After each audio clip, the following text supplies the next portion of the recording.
Hacking ഇത്രയധികം റിയലിസ്റ്റിക്കായി കാണിച്ച മറ്റൊരു മലയാള സിനിമ ഞാൻ കണ്ടിട്ടില്ല.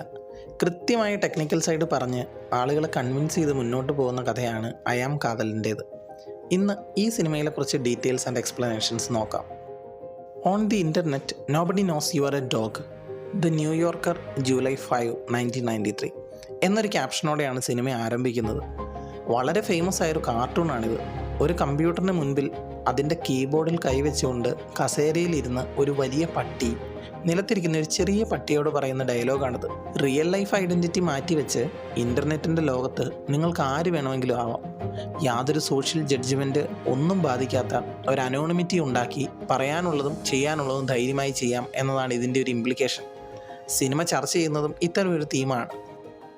വിഷ്ണുവിൻ്റെ കമ്പ്യൂട്ടർ ഡിസ്പ്ലേയും CPU ബോക്സ് ഒക്കെ ഒരു പഴയ സെറ്റപ്പാണ്. പക്ഷെ ചെയ്യുന്ന പരിപാടികളാണെങ്കിൽ വെബ് ഡിസൈനിങ്, ഹാക്കിംഗ് പോലത്തെ വൻകിട പരിപാടികളും. അനീഷിൻ്റെ കടയിൽ നിന്ന് വാങ്ങുന്ന റാം വീട്ടിൽ കൊണ്ടുവന്ന് CPUയിലേക്ക് ഫിറ്റ് ചെയ്യുന്നത് കാണിക്കുന്നുണ്ട്. റാം എന്ന് വെച്ചാൽ ഒരു കമ്പ്യൂട്ടറിൽ ഏതെങ്കിലും ഒരു പ്രവൃത്തി ചെയ്യുന്ന സമയത്ത് ആവശ്യമായ ഡാറ്റ സ്റ്റോർ ചെയ്യാനുള്ള താൽക്കാലികമായ സ്ഥലമാണ്. എക്സ്ട്രാ റാം ആഡ് ചെയ്യുന്നത് കമ്പ്യൂട്ടറിൻ്റെ ഓവറോൾ പെർഫോമൻസ് കൂട്ടുവാൻ വേണ്ടിയാണ്. പലയിടത്തു നിന്നും ഇങ്ങനെ പലപ്പോഴായി കൊണ്ടുവന്ന് സെറ്റ് ചെയ്ത ഒരു കംപ്ലീറ്റ് കസ്റ്റം മെയ്ഡ് സെറ്റപ്പാണ് വിഷ്ണുവിൻ്റെ കമ്പ്യൂട്ടർ. സാധനങ്ങളെല്ലാം ഉൾക്കൊള്ളാനും കൂടുതൽ സാധനങ്ങൾ നിറയ്ക്കാനും വേണ്ടിയാണ് CPU ബോക്സ് തുറന്നു വെച്ചിരിക്കുന്നത്. വിഷ്ണുവിൻ്റെ കമ്പ്യൂട്ടർ ഓണായി വരുമ്പോൾ കാണിക്കുന്നത് കാളി ലിനക്സ് എന്ന എത്തിക്കൽ ഹാക്കേഴ്സും പെനിട്രേഷൻ ടെസ്റ്റിങ്ങിനുമൊക്കെ ഉപയോഗിക്കുന്ന ഏറ്റവും പോപ്പുലറായ സോഫ്റ്റ്വെയറാണ്. കൂടാതെ ഡെസ്ക്ടോപ്പിൽ കാളി ലിനക്സിലെ പ്രീ ഇൻസ്റ്റാൾഡ് ടൂൾസായ Nmap, വയർഷ്രാക്ക്, SQL മാപ്പ്, Wi-Fi, virtual box guest editions, social engineering tool kit എന്നിവ കാണാം. ഇതെല്ലാം സൈബർ സെക്യൂരിറ്റി ടാസ്കിനും പെനിട്രേഷൻ ടെസ്റ്റിനുമൊക്കെ ഉപയോഗിക്കുന്നതാണ്.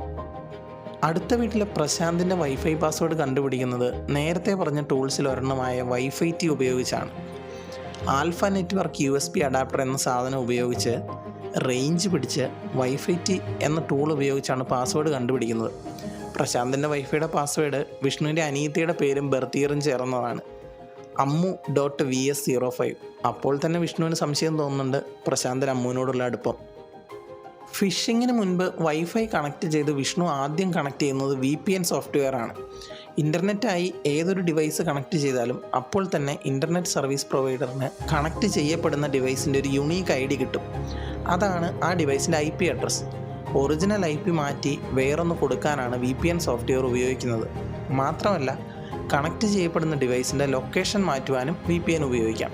കാതലൻ എന്ന യൂസർ നെയിമിന് മുൻപ് വിഷ്ണുവിൻ്റെ VPN ID ബൈനറി കിങ് എന്നാണെന്നും കാണിക്കുന്നുണ്ട്. VPN സോഫ്റ്റ്വെയറിൽ കാണിക്കുന്ന ഡിസ്പ്ലേ പിക്ചറിനെ കുറിച്ച് ജസ്വിൻ പറയുന്നത് ഇത് ഹാക്കേഴ്സിൻ്റെ ആസ്ഥാന DP ആണല്ലോ എന്നാണ്. ഫേമസ് ഹാക്കേഴ്സായ അനോണിമസ് ഗ്രൂപ്പിൻ്റെ ചിത്രമായും ഇതറിയപ്പെടുന്നുണ്ട്. എന്നാൽ 1980s V for Vendetta എന്ന കോമിക് ബുക്കിലൂടെയാണ് ഗൈ ഫോക്സ് മാസ്ക് എന്നറിയപ്പെടുന്ന ഈ സിംബൽ ആദ്യമായി വരുന്നത്. സമൂഹത്തിൽ നേരിടേണ്ടി വരുന്ന പ്രശ്നങ്ങൾക്ക് എതിരെയുള്ള വലിയ പ്രതിഷേധങ്ങളെയും ഒത്തൊരുമയോടെയുള്ള പോരാട്ടങ്ങളെയും ഒക്കെയാണ് ഈ സിംബൽ സൂചിപ്പിക്കുന്നത്. ബ്ലാക്ക് ഐ എന്ന പോപ്പുലർ ഫിഷിംഗ് ടൂൾ കിറ്റ് ഉപയോഗിച്ചാണ് ഇവിടെ വിഷ്ണു ഫേക്ക് ലോഗിൻ പേജ് ഉണ്ടാക്കുന്നത്. അതായത് സംഭവം വിഷ്ണു സിനിമയിൽ കാണിക്കുന്നതെല്ലാം റിയൽ ഹാക്കിംഗ് പരിപാടികളാണ്. ഇതെല്ലാം സിനിമയുടെ തുടക്കത്തിൽ തന്നെ കാണിക്കുന്നുമുണ്ട്. റോയൽ പെരിയാറിന് പണിയെടുക്കാൻ വേണ്ടി വിഷ്ണുവിൻ്റെ കമ്പ്യൂട്ടറിൻ്റെ IP അഡ്രസ്സും ലൊക്കേഷനും മാറ്റാൻ വേണ്ടി VPN സോഫ്റ്റ്വെയർ ഉപയോഗിച്ച് കണക്ട് ചെയ്യുന്നതായും കാണിക്കുന്നുണ്ട്. കണക്ട് ചെയ്യുന്ന ലൊക്കേഷൻ ടോക്കിയോ, ജപ്പാൻ ആണ്. പിന്നീട് റോയൽ പെരിയാറിൽ വെച്ച് ഹാക്കിംഗ് നടന്നു എന്നുള്ള ഡിസ്കഷൻ നടക്കുമ്പോൾ അവിടുത്തെ IT കൺസൾട്ടൻറ്റ് പ്രവീൺ കുമാർ ഇതേ കാര്യം പറയുന്നുണ്ട്, ജപ്പാനിൽ നിന്ന് ആരോ ആണ് ഹാക്ക് ചെയ്തത് എന്ന്. ബ്രൂട്ട് ഫോഴ്സ് അറ്റാക്ക് എന്ന മെത്തേഡിലാണ് റോയൽ പെരിയാഡൻ ഫൈനാൻസിൻ്റെ സെർവർ പാസ്വേഡ് വിഷ്ണു കണ്ടെത്തുന്നത്. അതായത് യൂസർ നെയിമായി അഡ്മിനിസ്ട്രേറ്റർ എന്ന് കൊടുക്കുകയും വിഷ്ണുവിൻ്റെ കൈവശമുള്ള കോടിക്കണക്കിന് പാസ്വേഡുകളിൽ ഓരോന്നുമായി യൂസർ IDയെ മാച്ച് ചെയ്ത് നോക്കുകയും ചെയ്യുന്ന പരിപാടിയാണ് സിമ്പിളായി പറഞ്ഞാൽ ബ്രൂട്ട് ഫോഴ്സ് അറ്റാക്ക്. ആ പാസ്വേഡ് ഒന്ന് നോക്കുക. കീബോർഡിൽ ഒരു ലെറ്റർ ഒഴികെ, അതായത് ആദ്യത്തെ L ഒഴികെ ബാക്കി എല്ലാ ഇടത്തെ സൈഡിലെ അടുത്തടുത്ത കീബോർഡ് ലെറ്റേഴ്സാണ്. റാൻഡമായി സ്പീഡിൽ കീബോർഡിൽ അടിച്ച ഒരു പാസ്വേഡ് മാത്രമായിരുന്നു അത്. ഏതാണ്ട് 1.5 കോടി, കൃത്യമായി പറഞ്ഞാൽ 1,43,44,399 പാസ്വേഡുകളുള്ള ഡാറ്റാബേസിൽ നിന്നുമാണ് ഓരോ പാസ്വേഡായി ഉപയോഗിച്ച് അറ്റാക്ക് നടത്തുന്നത്. രണ്ടാമത് റോയൽ പെരിയാറിൻ്റെ സെർവറിൽ കയറുന്നതിന് ആദ്യം തന്നെ അവരുടെ ബ്രാഞ്ചിൽ ചെന്ന് Wi-Fi റൂട്ടർ ഉപയോഗിച്ച് നെറ്റ്വർക്ക് VPN സെർവറിൻ്റെ കോൺഫിഗറേഷൻ റൗട്ടർ എക്സ്പ്ലോയിറ്റ് എന്ന ടൂൾ ഉപയോഗിച്ച് കണ്ടുപിടിക്കും. വീട്ടിൽ ചെന്നിട്ട് റോയൽ പിരിയാഡിൻ്റെ IT സെൽ പറഞ്ഞ കംപ്ലയിൻറ്റ് രജിസ്റ്റർ ചെയ്യാനുള്ള സോഫ്റ്റ്വെയർ വഴി PHP റിവേഴ്സ് ഷെൽ .php എന്ന ഫയൽ അപ്ലോഡ് ചെയ്യും. ഈ ഫയൽ നേരെ ചെല്ലുന്ന അവരുടെ സെർവറിലേക്കാണ്. ഇതിനെ റിവേഴ്സ് ഷെൽ ഓപ്പറേഷൻ എന്നാണ് പറയുക. കാരണം ഇവിടെ ഹാക്കർ ചെന്ന് ടാർഗറ്റിലേക്ക് അറ്റാക്ക് ചെയ്യേണ്ട കാര്യമില്ല. ടാർഗറ്റ് ഇങ്ങോട്ട് വന്ന് അറ്റാക്കറിൻ്റെ സിസ്റ്റത്തിലേക്ക് കണക്റ്റ് ആയിക്കോളും. അങ്ങനെയാണ് രണ്ടാമത് വിഷ്ണു സെർവർ ഹാക്ക് ചെയ്യുന്നത്. സിമിയുടെ ലാപ്ടോപ്പിലെ ഓപ്പറേറ്റിംഗ് സിസ്റ്റം ലിനക്സിൻ്റെ തന്നെ പാരറ്റ് OS ആണ്. വിഷ്ണു ഉപയോഗിക്കുന്ന കാളി ലിനക്സ് പോലെ തന്നെ പവർഫുള്ളായ മറ്റൊരു ഓപ്പറേറ്റിംഗ് സിസ്റ്റമാണിത്. ഇതുപോലും അവർ വളരെ കൃത്യമായി കാണിച്ചിട്ടുണ്ട്. ശില്പയുടെ ഇൻസ്റ്റാഗ്രാം ഹാക്ക് ചെയ്യുന്നത്, അതിനായി ഒരുപാട് വഴികൾ വിഷ്ണു നോക്കുന്നുണ്ട്. ഏതെങ്കിലും തരത്തിൽ ഇൻസ്റ്റാഗ്രാമിന് വൾണറബിലിറ്റി അഥവാ വീക്ക്നെസ് ഉണ്ടോ എന്നതാണ് ഹാക്കേഴ്സ് ഫോറത്തിൽ ചോദിക്കുന്നത്. തുടർന്ന് പല വഴികളും ഫോറത്തിൽ ഉള്ളവർ പറഞ്ഞു കൊടുക്കുന്നുണ്ട്. ആ ചാറ്റ് മുഴുവനായി ഒന്ന് നോക്കാം. വിഷ്ണു ചോദിക്കുന്നത് ഇൻസ്റ്റാഗ്രാം പെൻ ടെസ്റ്റിംഗ് നടത്തുകയാണ്, ആർക്കെങ്കിലും വീക്ക്നെസ് കണ്ടെത്താൻ കഴിഞ്ഞിട്ടുണ്ടോ എന്നാണ്. പെൻ ടെസ്റ്റിംഗ് എന്നാൽ പെനിട്രേഷൻ ടെസ്റ്റിംഗ് എന്നാണ്. അതായത് ഇൻസ്റ്റാഗ്രാമിലേക്ക് പ്രോപ്പർ വഴിയിലൂടെ അല്ലാതെ നുഴഞ്ഞു കയറാനുള്ള വഴിയുണ്ടോ എന്നാണ് ചോദിക്കുന്നത്. അതിന് ക്ലെവർ ബോയ് എന്ന അക്കൗണ്ട് തിരിച്ചു ചോദിക്കുന്നത് 0 ഡേ എന്നാണ്. 0 ഡേ എന്നാൽ ഇൻസ്റ്റാഗ്രാം ഡെവലപ്പേഴ്സിന് അറിയാത്തതോ അല്ലെങ്കിൽ ഇതുവരെ സോൾവ് ചെയ്യാത്തതോ ആയ അൺപാച്ച്ഡ് എക്സ്പ്ലോയിറ്റ്സ് ആണ്. അത്തരം വഴികളിലൂടെ ഇൻസ്റ്റാഗ്രാം പെനിട്രേഷൻ നടത്തുവാൻ ഹാക്കേഴ്സിന് കഴിയും. അടുത്ത ചാറ്റിൽ ഇൻകിറ്റ് റീഡർ പറയുന്നത് ഓപ്പൺ വൾണറബിലിറ്റി ലിസ്റ്റ് ചെക്ക് ചെയ്യാനാണ്. ഇത് ഏതെങ്കിലും പബ്ലിക് പ്ലാറ്റ്ഫോമിൽ ലിസ്റ്റ് ചെയ്തിട്ടുള്ള കോമൺ വൾണറബിലിറ്റീസ് ആണ്. KTയും ജോക്കർ കിങ്ങും സജസ്റ്റ് ചെയ്യുന്നത് 0 ഡേ വൾണറബിലിറ്റീസ് നോക്കാൻ തന്നെയാണ്. പക്ഷേ കമ്മ്യൂണിറ്റിയിൽ സജസ്റ്റ് ചെയ്ത 0 ഡേ വൾണറബിലിറ്റിയെക്കുറിച്ച് ബൈനറി കിങ്, അതായത് നമ്മളുടെ വിഷ്ണു, തുടർന്നൊന്നും പറയുന്നില്ല. പകരം പറയുന്നത് പോർട്ട് സ്കാൻ നടത്തിയെന്നും DNS ഡംപ് നടത്തിയെന്നുമാണ്. പോർട്ട് സ്കാൻ എന്നാൽ ഇവിടെ ഇൻസ്റ്റാഗ്രാം ഇൻഫ്രാസ്ട്രക്ചറിലേക്ക് കയറാനുള്ള നെറ്റ്വർക്ക് പോർട്ടുകൾ തിരഞ്ഞു എന്നും, DNS ഡംപ് എന്നാൽ ഇൻസ്റ്റാഗ്രാമിലെ ഇൻറ്റേർണൽ സെർവറിലേക്ക് കയറാനുള്ള ഡൊമൈൻ നെയിം സിസ്റ്റംസ് തിരഞ്ഞു എന്നുമാണ്. ഇത് രണ്ടും വളരെ കോമൺ ആയ സ്റ്റാൻഡേർഡായ ഇൻഫർമേഷൻസ് കളക്ട് ചെയ്യാനുള്ള മെത്തേഡാണ്. 0 ഡേ എന്ന ഐഡിയയ്ക്ക് റെസ്പോണ്ട് ചെയ്യാത്ത വിഷ്ണു പിങ്മി നോട്ട് പറഞ്ഞ കാര്യത്തിന് റെസ്പോണ്ട് ചെയ്യുന്നുണ്ട്.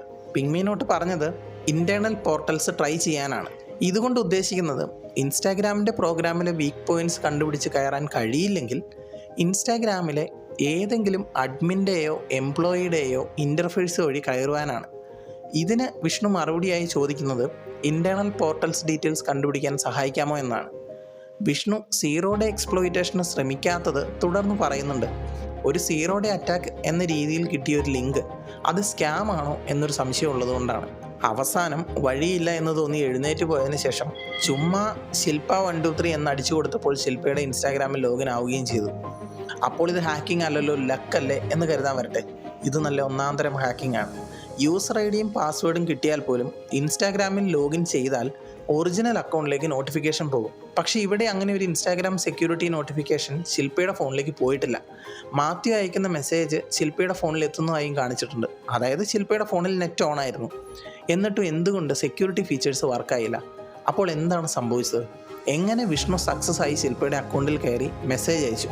അവിടെയാണ് വിഷ്ണുവിൻ്റെ ബുദ്ധി.